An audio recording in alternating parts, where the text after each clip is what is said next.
আমি নারী, আমি মহীয়সী। আমার সুরে সুর বেঁধেছে জ্যোৎস্না বিনা নিদ্রাবিহীন শশী। আমি নইলে মিথ্যে হতো সন্ধ্যা তারা ওঠা, মিথ্যে হতো কাননে ফুল ফোটা। রবীন্দ্রসৃষ্ট নবজাগরণের নারী চরিত্ররা কেবল মমতাময়ী নয়, তারা ব্যক্তিত্বে স্বাধীন চেতা, প্রগতিশীল। আজও সমাজে যখন নারীদের অবহেলা, বৈষম্য, পরাধীনতার মুখোমুখি হতে হয়, সেখানে রবীন্দ্রনাথের সৃষ্ট নারীরাই হয়ে ওঠে প্রেরণা, হয়ে ওঠে এক নতুন আলো। বধূ কোন আলো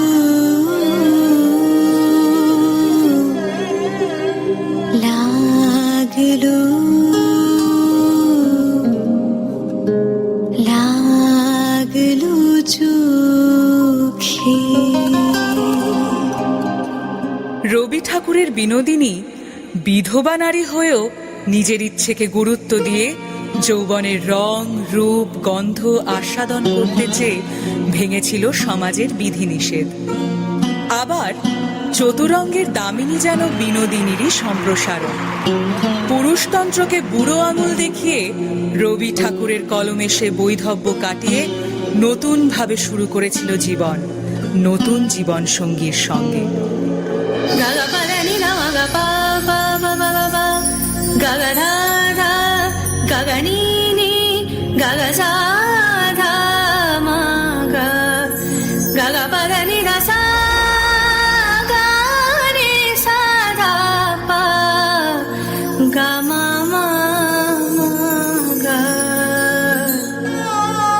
শেষের কবিতার লাবণ্য প্রেমকে খুঁজতে চেয়েছিল স্পর্শে নয়, মননে। জীবনের জটিলতার কারণে ভালোবাসা সত্ত্বেও সে তার প্রেম অমিতকে মুক্তি দিয়েছিল। অন্যদিকে চারুলতার ধন, ঐশ্বর্য থাকা সত্ত্বেও পায়নি স্বামীর ভালোবাসা। তাই অমলের সান্নিধ্যে এসে সে পেতে চেয়েছিল নিঃসঙ্গতা থেকে মুক্তি এবং তার লেখিকা সত্তার মাধ্যমে হতে চেয়েছিল স্বতন্ত্র। ছিল মন তোমারি প্রতীক্ষা করি, যুগে যুগে দিন রাত্রি ধরি। ছিল মর্ম বেদনা ঘন অন্ধকারে, জন্ম জন্ম গেল বিরহ শোকে।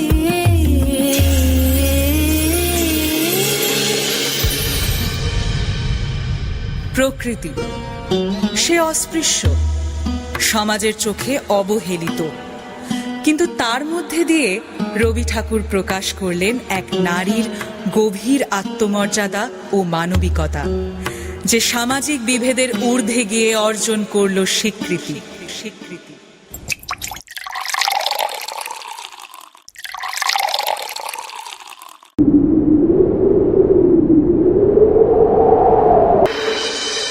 অস্ফুট মঞ্জরি কুঞ্জবনে, সঙ্গীত বিষণ্ণ মনে।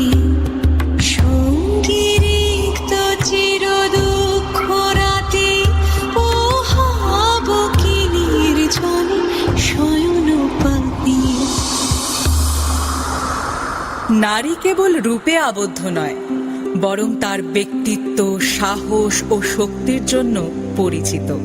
পুরুষের মতো লালিত হলেও চিত্রাঙ্গদাকে তার নিজের নারী পরিচয় ও অধিকারের জন্য লড়াই করিয়েছেন রবি ঠাকুর, যা আজও করে চলেছে অনেক নারী।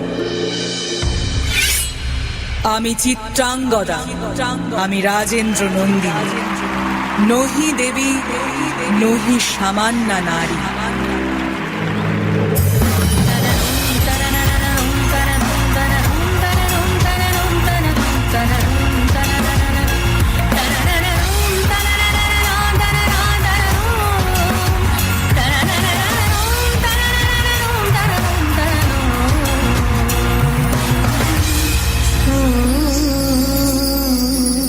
রবি ঠাকুর বুঝিয়েছেন নারী স্বয়ং সিদ্ধা।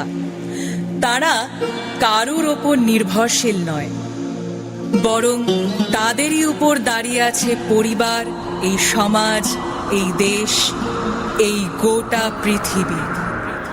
লাগলো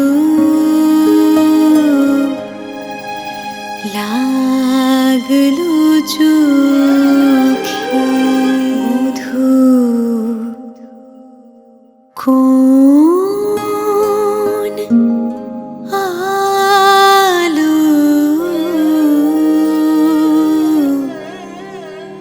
লাগলো